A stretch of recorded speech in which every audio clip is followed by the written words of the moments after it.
जय हिंद। आज मैं त्रिभुज का क्षेत्रफल 1/2 आधार गुणा ऊंचाई सिद्ध करने बताऊंगा एंड त्रिभुज का डिफिनेशन बताऊंगा कि त्रिभुज किसे कहते हैं। सबसे पहले मैं आप लोगों को त्रिभुज का क्षेत्रफल 1/2 आधार गुणा ऊंचाई सिद्ध करने बताऊंगा। ठीक है, देखिए यहाँ पर आप लोगों को क्या करना होगा कि त्रिभुज बनाना होगा। ठीक है, देखिए मैं यहाँ पर एक त्रिभुज बना दिया। ठीक है, देखिए मैं यहाँ पर एक त्रिभुज बना दिया। मैं इसका नाम दे देता हूं ए बी सी। ठीक है, अब यहाँ पर आप लोग क्या करना होगा मेरे विद्यार्थियों कि आप लोगों को ए से एक लंब खींचना होगा। किस पर? बीसी पर। ठीक है, तो ए से आप एक लंब खींचिए बीसी पर। ठीक है, अब मैं इसका नाम दे देता हूं डी। ठीक है, अब देखिए जो बीसी भुजा है तो बीसी को ठीक है हम आधार बोलेंगे। ठीक है, तो आधार को हम बी से डिनोट करते हैं। ठीक है, अब देखिए जो एडी जो भुजा है ठीक है उससे हम एच से डिनोट करते हैं। ठीक है, एच का मतलब होता है हाइट, हाइट का मतलब है ऊंचाई। ठीक है, तो देखिए एडी को हम एच से डिनोट करते हैं। ठीक है, अब देखिए अब यहाँ पर क्या करना होगा आप लोगों को विद्यार्थी हो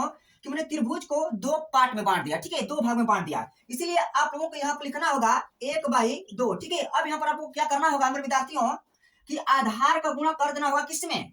एडी में। ठीक है, ऊंचाई में जो आधार दिया है बीसी, तो बीसी का गुणा किसमें कर देना होगा? एडी में। ठीक है, तो यहाँ पर लिखिए 1/2 गुणे ठीक है बीसी गुणे एडी। ठीक है, क्या लिखिएगा यहाँ पर? एडी लिखिएगा। ठीक है, अब देखिए अब इसको आप ऐसे लिख सकते हैं 1/2 गुणे बीसी हमारा क्या है? आधार। यहाँ पर आप लिख सकते हैं आधार। ठीक है, आधार गुणे क्या है? एडी। तो एडी हमारा क्या है? एच। तो एच को हम बोलते हैं हाइट, हाइट को बोलते हैं हिंदी में ऊंचाई। ठीक है, तो यहाँ पर आप लिख सकते हैं क्या? ऊंचाई।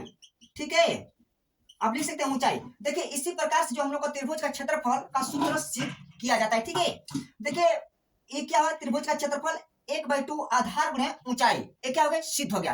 और मैं आप लोग को बता रहा हूं कि त्रिभुज किसे कहते हैं।